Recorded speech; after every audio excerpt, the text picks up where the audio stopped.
Chapter 8. How to get the results you want. The principal reasons for failure are lack of confidence and too much effort.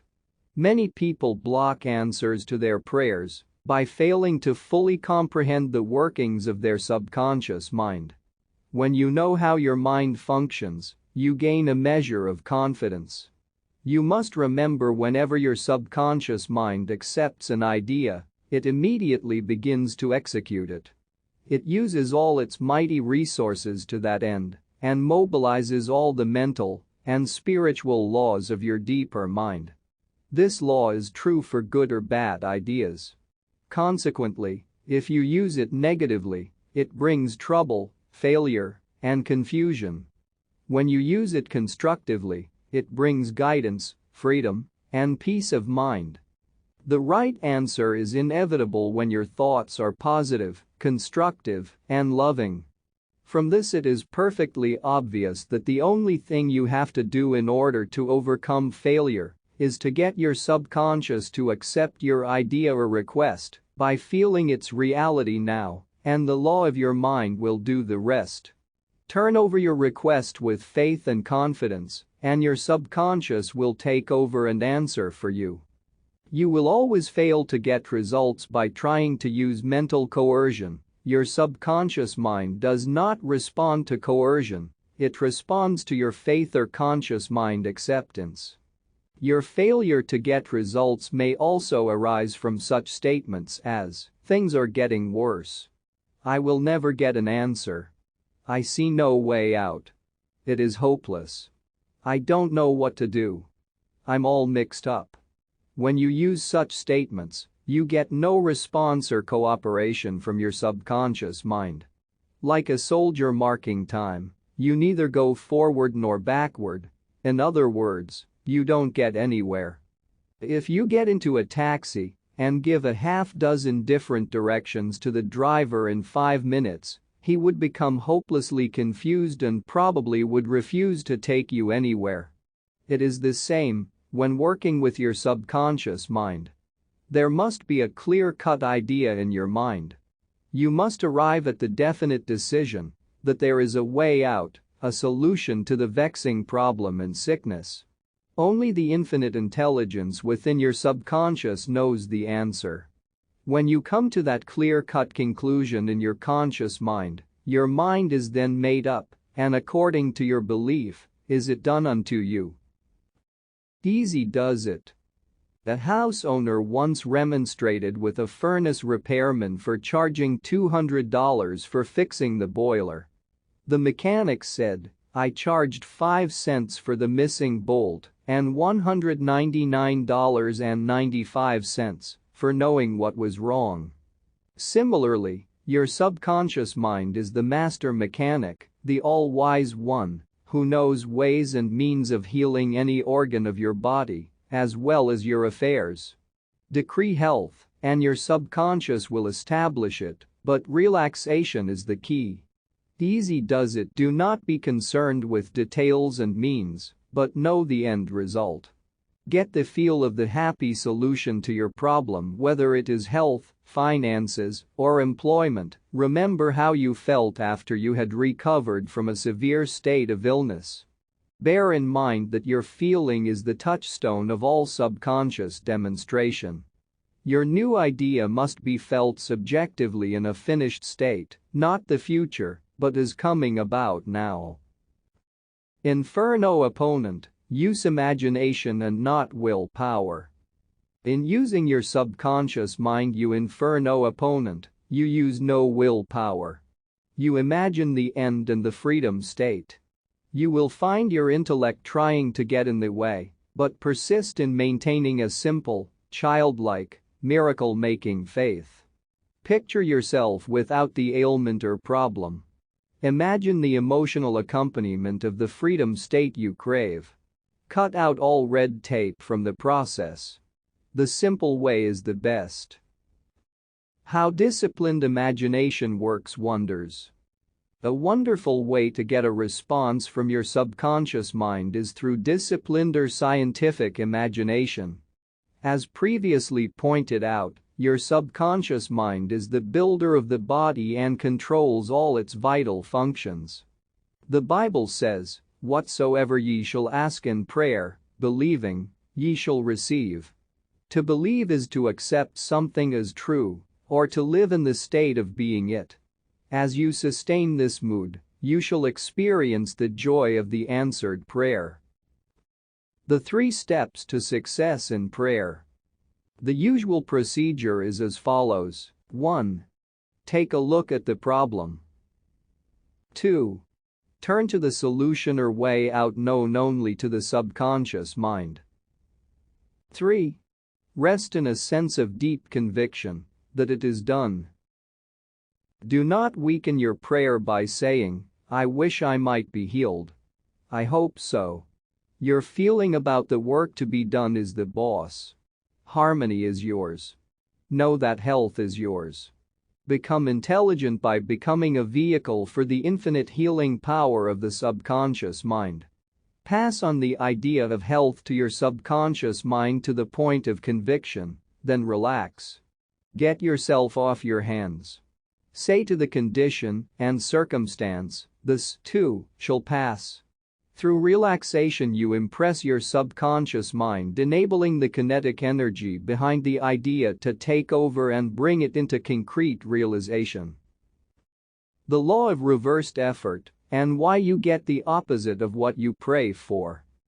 Coué, the famous psychologist from France who visited America about 40 years ago, defined the law of reversed effort as follows: when your desires and imagination are in conflict, your imagination invariably gains the day. If, for example, you were asked to walk a plank on the floor, you would do so without question. Now suppose the same plank were placed 20 feet up in the air between 2 walls, would you walk it? Your desire to walk it would be counteracted by your imagination or fear of falling. Your dominant idea, which would be the picture of falling, would conquer. Your desire, will, or effort to walk on the plank would be reversed, and the dominant idea of failure would be reinforced. Mental effort is invariably self-defeated, eventuating always in the opposite of what is desired. The suggestions of powerlessness to overcome the condition dominate the mind. Your subconscious is always controlled by the dominant idea. Your subconscious will accept the strongest of 2 contradictory propositions. The effortless way is the better. If you say, "I want a healing, but I can't get it, I try so hard, I force myself to pray, I use all the willpower I have," you must realize that your error lies in your effort. Never try to compel the subconscious mind to accept your idea by exercising willpower. Such attempts are doomed to failure, and you get the opposite of what you prayed for. The following is a rather common experience. Students, when taking examinations and reading through their papers, find that all their knowledge has suddenly deserted them. Their minds become appalling blanks, and they are unable to recall one relevant thought. The more they grit their teeth and summon the powers of the will, the further the answers seem to flee. But, when they have left the examination room and the mental pressure relaxes, the answers they were seeking flow tantalizingly back into their minds. Trying to force themselves to remember was the cause of their failure. This is an example of the law of reversed effort, whereby you get the opposite of what you asked or prayed for. The conflict of desire and imagination must be reconciled. To use mental force is to presuppose that there is opposition. When your mind is concentrated on the means to overcome a problem, it is no longer concerned with the obstacle. Matthew 18:19 says, "If 2 of you shall agree on earth as touching anything that they shall ask, it shall be done for them of my Father which is in heaven." Who are these 2? It means the harmonious union or agreement between your conscious and subconscious on any idea, desire, or mental image.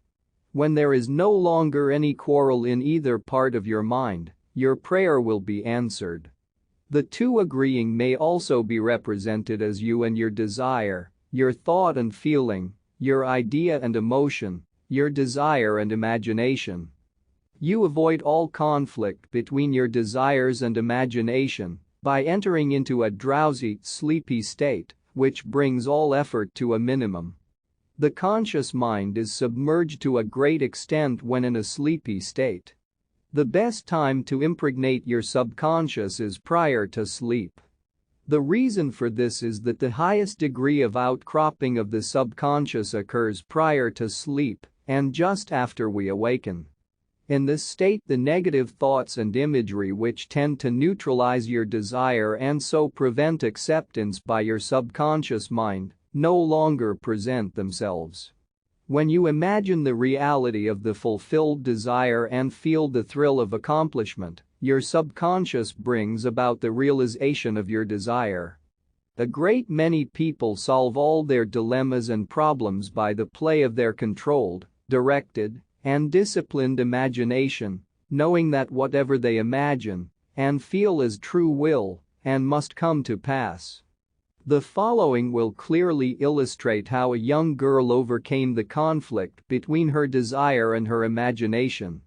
She desired a harmonious solution to her legal problem, yet her mental imagery was constantly on failure, loss, bankruptcy, and poverty. It was a complicated lawsuit, and there was one postponement after another with no solution in sight. At my suggestion, she got into a sleepy, drowsy state each night prior to sleep, and she began to imagine the happy ending, feeling it to the best of her ability. She knew that the image in her mind had to agree with her heart's desire. Prior to sleep, she began to dramatize as vividly as possible her lawyer having an animated discussion with her regarding the outcome. She would ask him questions, and he would answer her appropriately. He would say to her over and over again, "There has been a perfect, harmonious solution. The case has been settled out of court." During the day when fear thoughts came into her mind, she would run her mental movie with gestures, voice, and sound equipment. She could easily imagine the sound of his voice, smile, and mannerism. She ran this mental picture so often, it became a subjective pattern, a regular train track. At the end of a few weeks, her attorney called her and confirmed objectively what she had been imagining and feeling as true subjectively. This is really what the psalmist meant when he wrote, "Let the words of my mouth, your thoughts, mental images, good and the meditations of my heart, your feeling, nature, emotion be acceptable in thy sight, O Lord, the law of your subconscious mind, my strength, and my Redeemer." The power and wisdom of your subconscious mind can redeem you from sickness, bondage, and misery. Psalm 19:14. Ideas worth recalling. 1. Mental coercion or too much effort shows anxiety and fear which block your answer. Easy does it. 2. When your mind is relaxed and you accept an idea, your subconscious goes to work to execute the idea. 3. Think and plan independently of traditional methods. Know that there is always an answer and a solution to every problem. 4. Do not be overly concerned with the beating of your heart, with the breathing of your lungs, or the functions of any part of your anatomy. Lean heavily upon your subconscious and proclaim frequently that divine right action is taking place. 5. The feeling of health produces health. The feeling of wealth produces wealth. How do you feel? 6. Imagination is your most powerful faculty. Imagine what is lovely and of good report. You are what you imagine yourself to be. 7. You avoid conflict between your conscious and subconscious in the sleepy state. Imagine the fulfillment of your desire over and over again prior to sleep. Sleep in peace and wake in joy.